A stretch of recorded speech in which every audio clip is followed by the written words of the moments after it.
Welcome back, folks, to the Restoring Darkness podcast.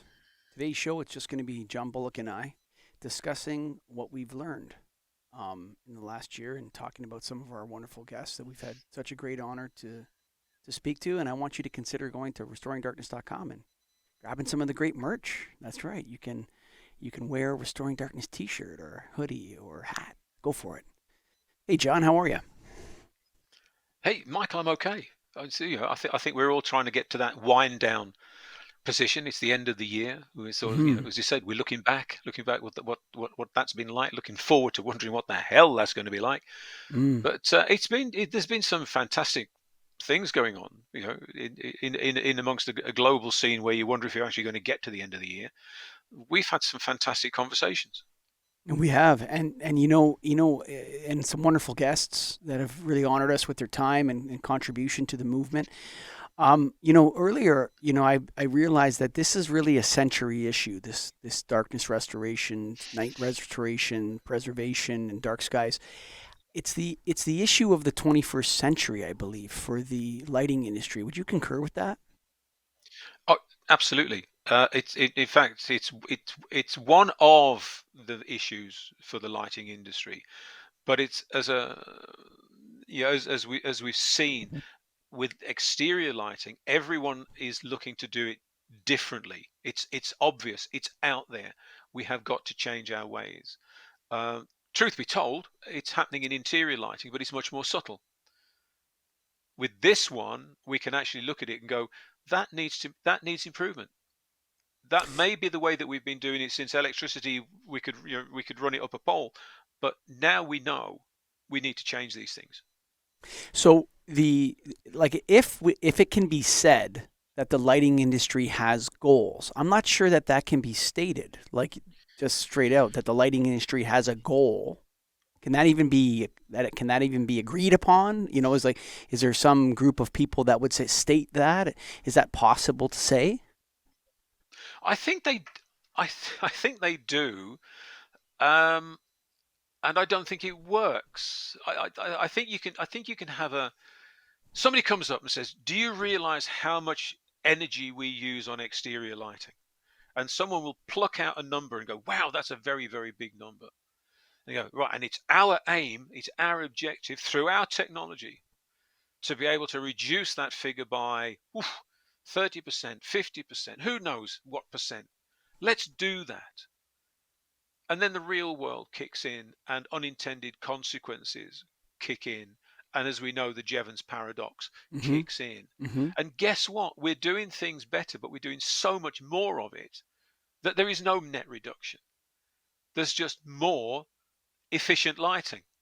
Mm-hmm. So there isn't so when the targets are being set, the targets are not being set in a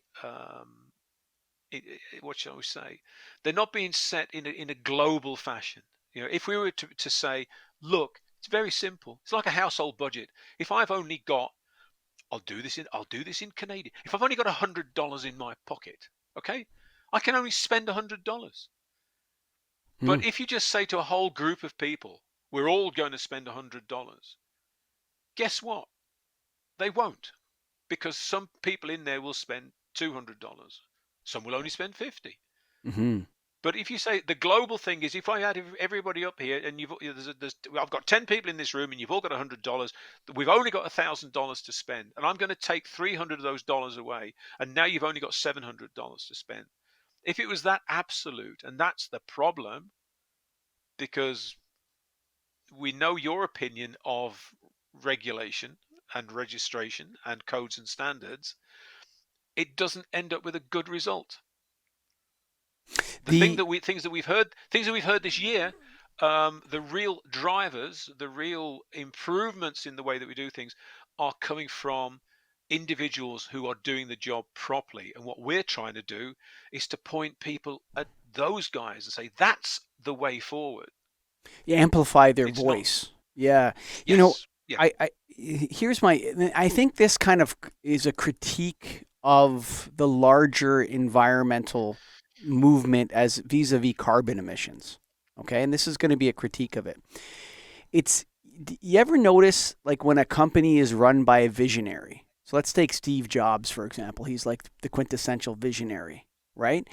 And you see the Yep. company goes from, the stock is worth $1 to thousands of dollars over the course of 10 years or whatever, this ramp up of creativity and execution and all this sort of stuff. And then what happens is an accountant takes over, right? Steve Jobs dies, and some, Tim Cook takes over. He's a bean counter, okay? Mm. Yep. And you see zero innovation. Like I hate to say this to Apple, but they invented nothing since the iPad. Nothing. There's no different. This is basically exactly the same thing.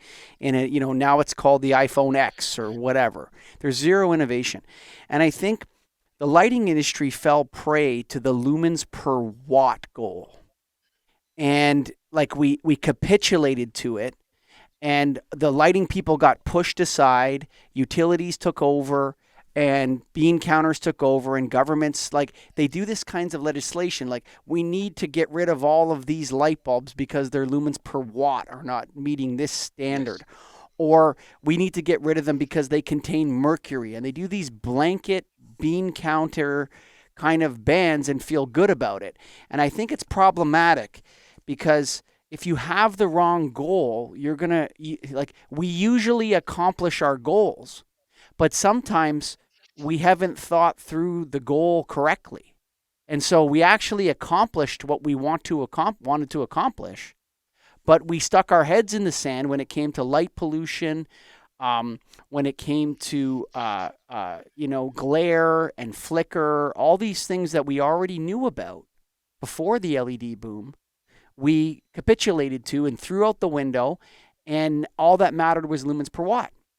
And now we've Yep. accomplished our goal, and we have all sorts of crappy outdoor street lighting that's turning purple, that's burning out, that's creating all kinds of glare and all kinds of bad light. And I think we could adopt a new presupposition, and I'm going to throw it at you here. Okay? All Sure. light is pollution.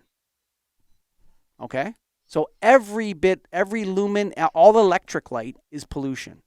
Whether that pollution is by consuming energy, whether that pollution is by using raw materials, whether that in different lamp spaces and different types of fixtures and all that sort of stuff, or whether that pollution is irresponsible outdoor light at night. Whatever factor you want to look at it. And the lighting industry should change its focus from lumens per watt to um, optimal minimum light created. And Okay. Yeah. and what that means is it's not about lumens per watt. It's about whether the fixture can be field repaired. It's about whether or not the lighting can be controlled. Can it be turned off or dimmed when nobody is there? Can it be tuned to a color that's more friendly to the wildlife and the bio the wildlife in the area? Can it be? Is it shielded and does the light go places where it shouldn't? Because once we create that light, we can't control it. There's no controlling the light after it's created. We can direct it, we can energize it, we can dim it, but we can't control it once we release it. It's gone forever off into the universe. So I think if we took the view that all light is pollution and we need to mitigate it at all levels and in all ways, how do you feel about that?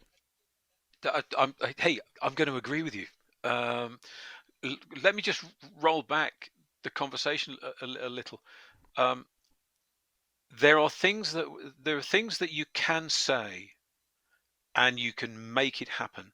Uh, Not in lighting, but in domestic refrigeration. The gases that were used in refrigeration, which were causing holes in the ozone layer, you just say to the industry, stop using it, and they stopped using it, and that worked. Mm-hmm. You can say to the lighting industry, no more mercury, Mm-hmm. and they can do it. They can do that, and most of them are, with one or two notable exceptions, Mm-hmm. who are preferred just to carry on making the money that they can out of using mercury-based sources. Outrageous, but that's the way of it. But if we wanted to, but that's a very, very different thing from saying, and now we're going to base everything on lumens per watt. Hmm. We've this year we've had a situation where our building regulations have been reviewed on energy efficiency, um, and friends of mine have been on the panel, and they have been saying exactly what you've just been talking about. When it comes to actually determining the efficiency and the effectiveness, because they're two different things, of a lighting scheme, it's not about the lumens per watt. What came back from the other side of the table was government wants a number, Hmm. Bean counters. bean counters, because if we just have a number, everybody can then work on that number. And of course, then we go back and say, all right, so long as we are producing a scheme which everything is at a minimum of 120 lumens per watt, say, it doesn't matter if we use 1,000 lighting fixtures in that building, Hmm. even though they might only need 500, because everything is being done according to your lumen per watt figure. So there's a layer of sort of crass stupidity Hmm. in all of Exactly. this. Yes. They say we just want a number because then we can advertise the number. Hmm. And the people out there who don't know, they don't get it. They don't understand it. It's not their job to understand it, because Hmm. that's our job to understand it. Sure. We'll say, well, that sounds jolly good to me, and you go, no, because there's more to it. The practical conversations that are going on are much more now around system design. Here we are in December, at the end of the year, and all the conversations I've been hearing in the past few months all come down to, it's not about the product, it's all about how you use it. It's not about Hmm. the control, it's how you use it. Sure. Everything is about, there's a project, there's a specification, and all the things that make that specification are the things that make sure that this job works. And the people who are the, if you like, the renegades in all of this, are coming up with fantastically low performance figures, Hmm. wonderfully low performance, but they have to justify what they're doing because they're designing below standard. And the people who are running the standards say, well, you can't do that. I need 5 times more light than you're putting into that space. Hmm. And you go, no, we don't need to do that. We heard that from Kerim Sure. just a few weeks back. Sure. We don't need that kind of light. If we actually come at this from the real world, and we go, on a full moon, we can walk around and the full moon is delivering what, 1 lux or half a lux or whatever it might be, and the dark adapted eye can see perfectly well to get home under those conditions. But you know, look to British standards, look to street lighting Well, standards, and we'll you be want to know? You putting in want to 10 hear times, something 20 times interesting? as much light. You missed Go. the episode with Sabine Frank, and I think Scott's just going to put it out. He's going to drop it, I think, tomorrow. And what she made a super interesting point, that if there is no light fixture, there is no regulation. So it's only when you introduce a light fixture that it's now regulated. Yeah, If there isn't a light fixture there, then there's no minimum lux required or no minimum foot candles required or anything, right? So she's like, there's no obligation in This is in Germany, and I wonder if it's the same in Canada and Britain and everywhere else. There's absolutely no obligation for towns in Germany to light their streets at all. It's only when they light their yeah, streets that the regulations come into effect. yeah. That's right. And we have the same. We So, have the same. And I was talking to a friend of mine yesterday, because he's just been asked to look at exactly this kind of situation. It's a private estate, so you mhm, have to drive through the gates and you have to drive up the road before you actually come to the houses. mhm, And he says, what lighting standards should I look at? I said, it's private property. You don't need any light. You don't well, you don't have to have any light. You sure, might determine that light is needed, sure, but that's then up to you. But you've now got to turn around to your client and explain that, don't expect street lighting standards. Don't expect, just because we're using light, don't expect to go to a British standard document and go, yeah. I've built it to that. Section 1, Because subsection 3, section 4 yeah, of the, yeah, I know what you mean. because they're It's, all out there. They're all out there. And the lazy thinking will be, oh, we'll do it to British standard. You go, no, please, God, no, do not do it to British standard, because you mhm, don't have to. sure, So, for so, so sure. what she's saying is absolutely right. If you don't put any light in, people just shrug their shoulders and walk away. But as Sure. soon as you put light in, go, where's your paperwork? Where's your justification for that? Yeah, yeah, exactly. What's the minimum foot candles that you're supposed to have on a street light at this? Yeah. This is where it all kicks in, and so, and I'm not advocating for no street lighting. I think what I'm advocating is for a mindset shift, a paradigm shift. Darkness is no pollution. So when it Mm. gets dark, that darkness does not increase pollution at all.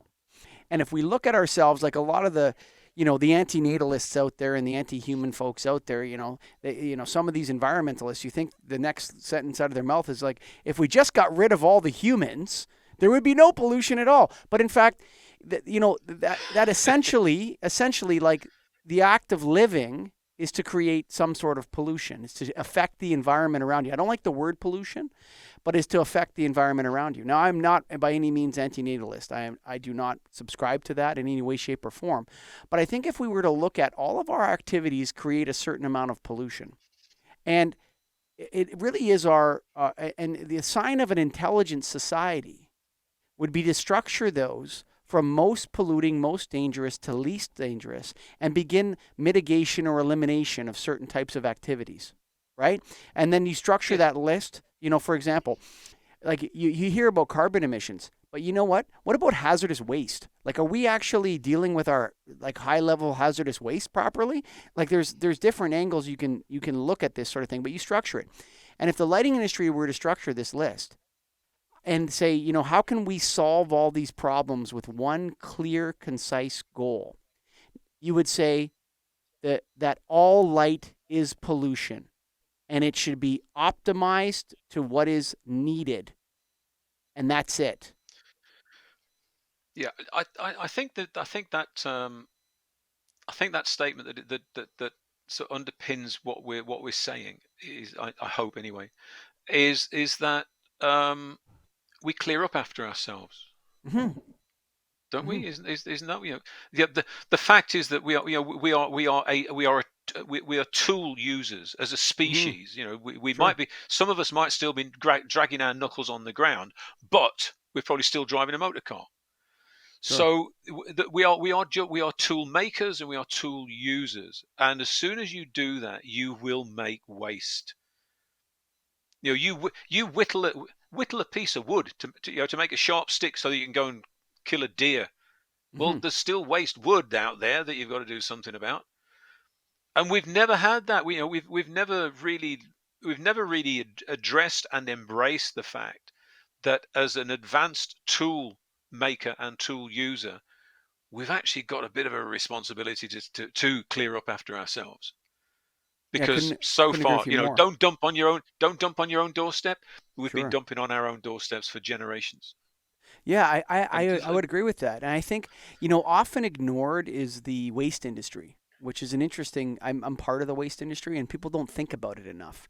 For example, one of the great policies in that's been adopted across the board in Ontario, which absolutely drives me crazy, is that the school boards, and all schools have adopted this, that the kids are not allowed to throw out their lunch stuff into the school garbage. They have to take it home with them. Okay, so you get back these lunchbox covered in yogurt and all filthy, dirty, and all this kind of stuff. And the schools are claiming that we've saved billions of tons of waste from going to landfill. And it's like, what are you talking about? Like that's well, such a preposterous statement to make. Obviously, that stuff's going in the garbage somewhere, okay? And the fact that you're sending kids home with their banana peel and their empty yogurt carton in their lunchbox so it can mess up the lunchbox and claiming some kind of, environmental bona fides from that is absurd, John. And this is the kind of stuff that's going to get us nowhere. but this is what we have and this is endemic. This is across the whole human biosphere, that everyone is trading to, it's not my responsibility, it's your Yeah, but the responsibility. the principle And of so waste aversion, is consolidation and separation of waste. Right? So in fact, yes, people should be encouraged to bring their waste to places where it can be consolidated like a school. right? And then you Yes. understand what I'm saying? It's the opposite of what should happen. As soon as the waste is dispersed and mixed, it becomes very difficult to deal with. And like that policy is having a huge unintended consequence of, number one, sending waste back to where it can't be consolidated, destroying lunch boxes and forcing us to buy more lunch boxes because eventually they get destroyed because they're covered in gunk and bacteria and everything else. And so, like, it's backwards thinking like that, but they've checked their box, John. And the Well, bureaucrat has checked his box with the lumens per watt. And all of this is getting us nowhere, which is why I think we should step back and say that all electric light is pollution. Period. End of the story. yes. And then what are you going to do? We should tell the industry, like the other thing that's emerged from me, and I do, as I do this show and I do the Get a Grip on Lighting podcast, is that the advanced lighting controls industry is a solution looking for a problem. Okay? Yeah. Except they're looking in the wrong place. The number one easy win application for lighting controls is so obviously in municipal street lighting. Like, it's so obvious to me. There's endless benefits to controlling street lighting. From, you could sit around and cook them up, but nobody discusses it. Nobody talks about it. Why? They don't talk. Well, I believe they don't talk about it because we are now far too compartmentalized. Solutions that require more than one pigeonhole are difficult. The idea that you might want to take two pigeonholes and knock the wall out so there's only one bigger pigeonhole it seems to be beyond the wit of most people that we deal with. But if in effect that's what you're saying, we cannot have a situation where someone can go, I've sorted this out. And you go, how did you sort it out? I've given the problem to somebody else. Oh, so you haven't sorted it out. All you've done is Yes. that you've kicked it down the road. Yeah, thank you very well. That's that's absolutely great. I'll give you.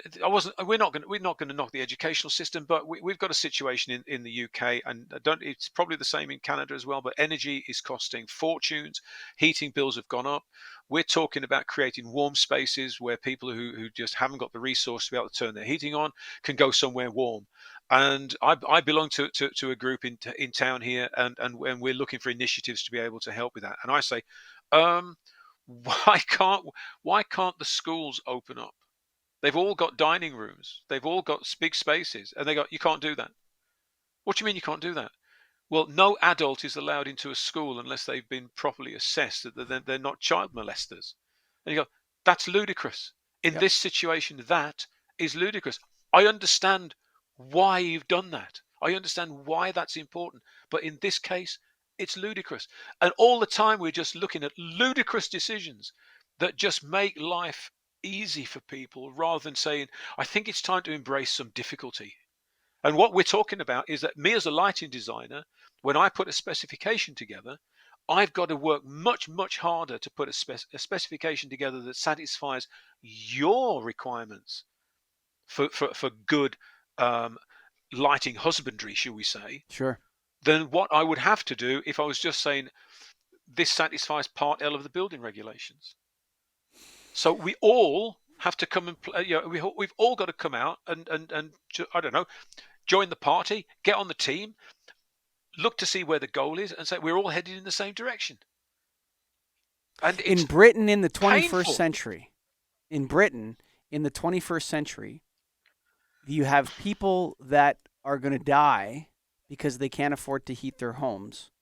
And the Yes. response from the school board is that you can't use these publicly paid for buildings to help people because of our policies with respect to our teachers and volunteer parents. Yes. That's basically So, what's being said. so And what they're implying is what they're implying is it's somebody else's problem. We mhm, acknowledge that this is a problem because the people we're talking about are the grandparents and the parents sure, of the kids in the school. sure, yeah. But I'm sorry, we can't help you. You need to go and talk to other bits of authority because they can make it work.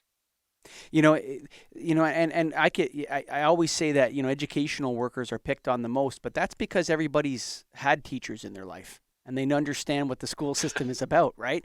Like not Yeah. everybody's been a plumber or been a, whatever, in the, whatever trade that, a pilot or a train operator or whatever, but Mm. everyone's been to school for a long time and they know that there's a lot of bad teachers that unions Yes. protect, okay? And it happens everywhere.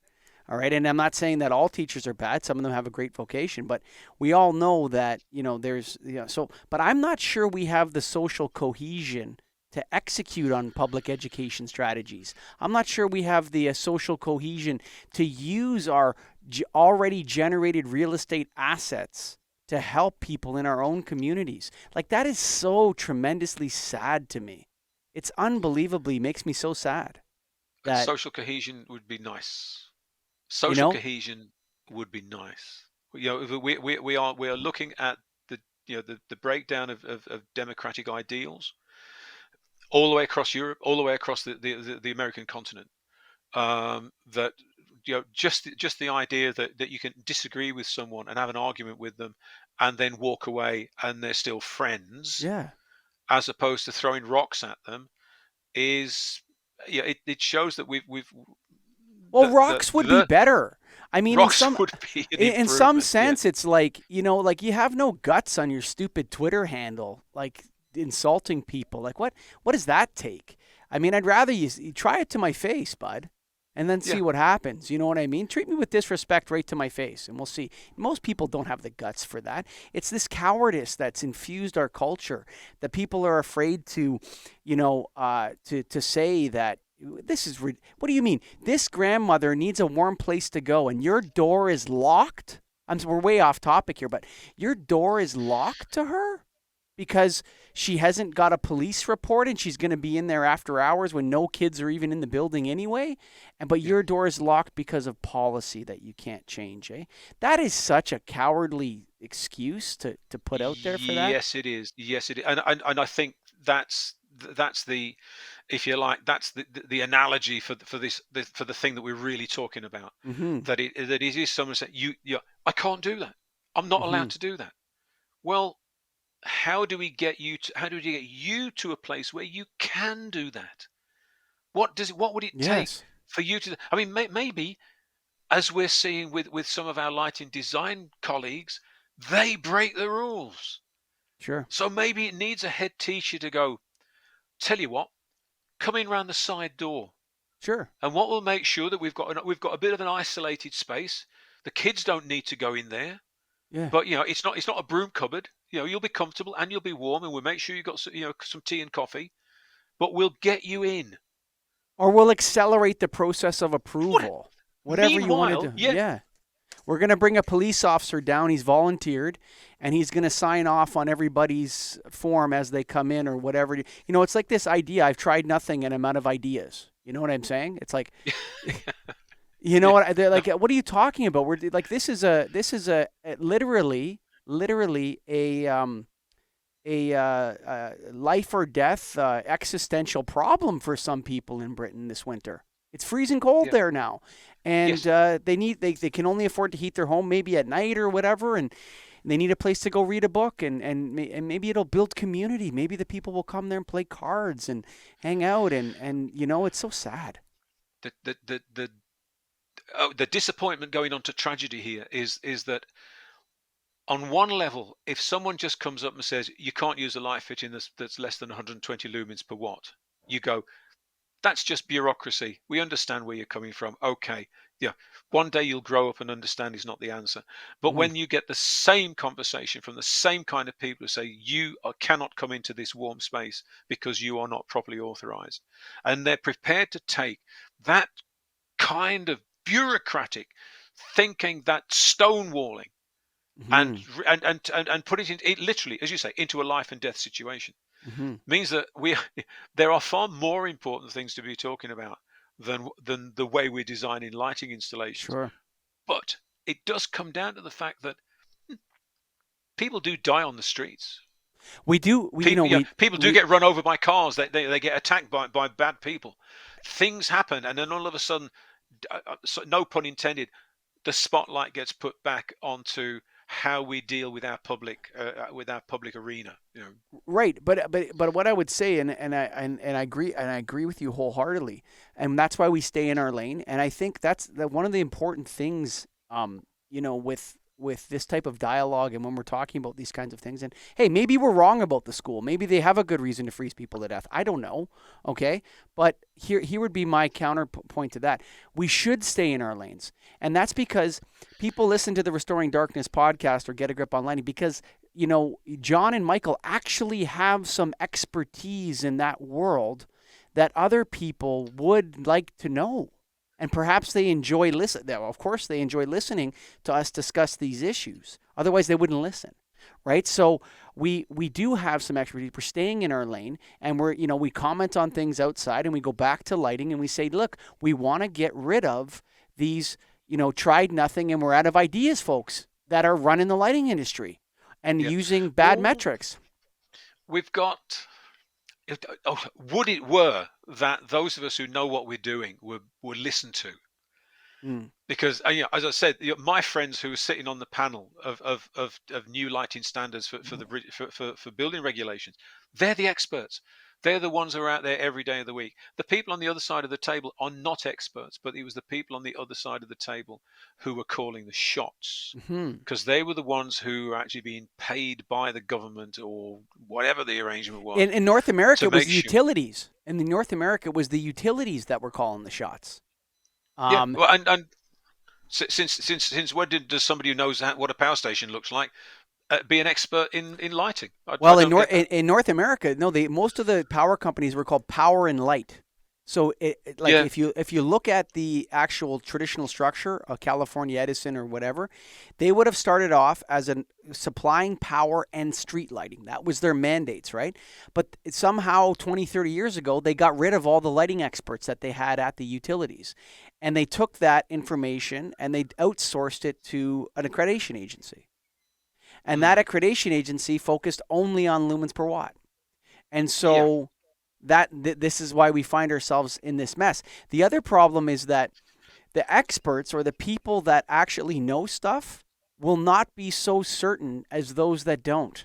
Only someone that doesn't know anything is totally certain about everything. Right? Michael, I was just as you were saying that, what went through my mind was the trouble is we're never going to come up with this is right and this is wrong, because as experts we know the nuances, we know the differences. You could do this and you could do that. It probably won't make any difference which way you go because they'll both work. And someone, no, that's not, I need that certainty word again. I need to know that this is right because I need to put my signature at the bottom of the piece of paper. So all the time we've been driven into this mechanistic approach that this is the way that we have to do things. Meanwhile, as we said, there are glaring holes in that mechanistic approach that they go, this works, but no one's looking at that. Your box can be ticked, your scheme is wrong, and how do we? Here's what's going to happen. If the lighting industry doesn't get its act together, and I don't know if that needs to be an international level, but it certainly needs to be at the level of, say, a Britain or the European Union or North America, okay? Like it needs to be a very big block that gets together and says, look, to the regulators and to the government, this is the direction we need to go in, and it starts with all of your goals can be largely achieved, not through lumens per watt, not through that, but through the restoration and preservation of night and darkness. If you take that, if you substitute all of your other goals on the outdoor lighting play and you replace it with this, that we want to preserve and restore darkness by using responsible outdoor light at night. If you replace that goal with this goal, you will get the carbon emissions, you will get the circadian, you will get the safety, you will get all the things that you need on the other side, except you need to focus on this particular aspect and make it work for you everywhere else. So you're not allowed to put up unshielded high Kelvin temperature street lighting anymore. Not allowed. You have to do it this way. If that means more poles, if that means bollards, whatever it means, that's what it means. You got to do it. And then you have to enforce it. And you know what? Everyone's going to get rich, John. Like, I don't understand why people don't buy into this, because it's a boom. It's a lighting boom. Yes, it should be, and you know that as far as I'm concerned, for next year, that's the kind of pressure that we need to be starting to put onto the system. Yes, The the system lighting is not helping us. industry system or something. Like, The we need to industries, yes, push them and say, look, everybody needs to get on board with this, because it's also, not only is it the right thing to do morally, ethically, it's not legal yet, but we want to make it the legal right thing to do as well. Not only is that, but it also presents us with our largest single business opportunity and application for all of our new knowledge, including lighting controls and circadian. there are those who are already making fortunes out of this broken system, and those people are desperate that the system doesn't change, because if the system changes, they lose market share. And John Bullock Someone's calls winning. me a conspiracy theorist. We know where they meet. It's all I right. would We know say these I would guys. say it's not intentional. I would say that they could be convinced and persuaded if they listen to 3 or 4 episodes of the Restoring Darkness podcast. By the end of 3 or 4 episodes, they'd probably be like, you know what, Bullock and Colligan are right. Let's go with this darkness stuff, because it's a massive business opportunity. I don't think those people are conspiring to create light pollution. I just think they don't know what to do. Or maybe they're not even aware that there's a problem. And that's why we're doing this. We're making awareness, and we're creating awareness, but we're also telling them that this doesn't mean selling less light fixtures. In fact, it means selling more light fixtures.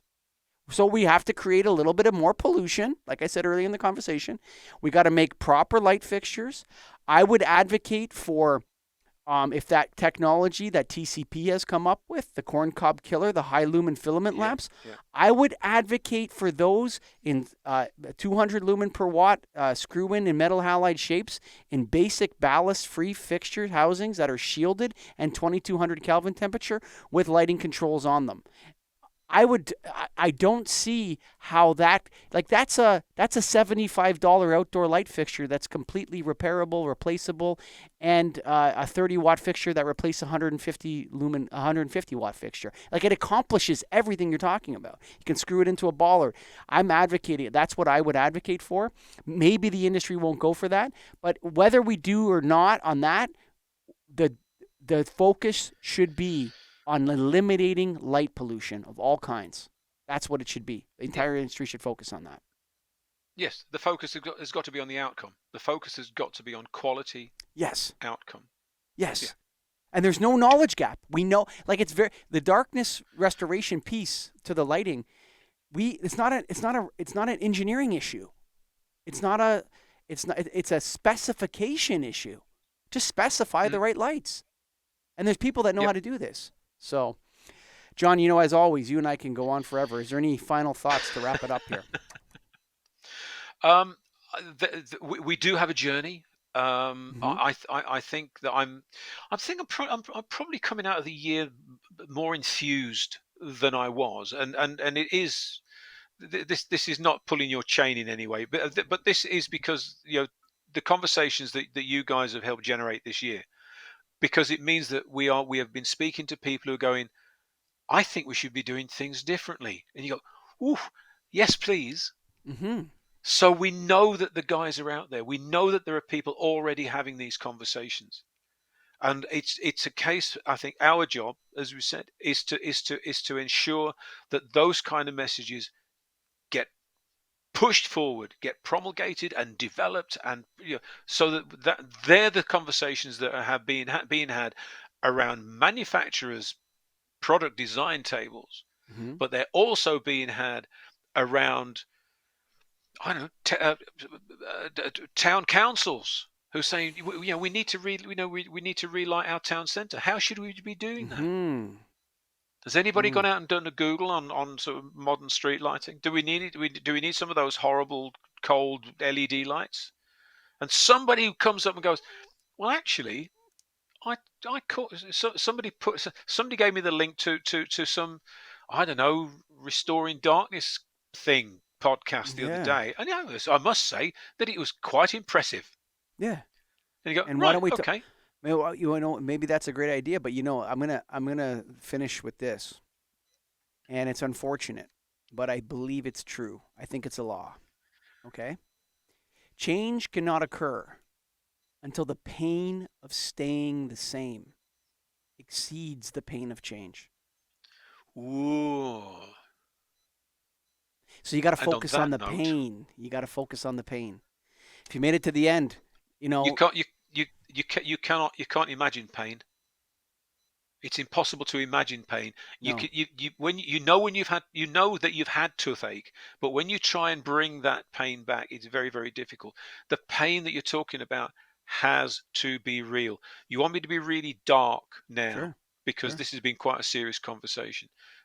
This last weekend, 4 young boys drowned in a lake Oh, in Birmingham oh, because it was frosted over, and they went out onto the lake, and the ice broke, and I think 2 or 3 more got pulled out, and they're still in hospital, but 4 young lads died. I think oh, 11, the oldest was 11 years old.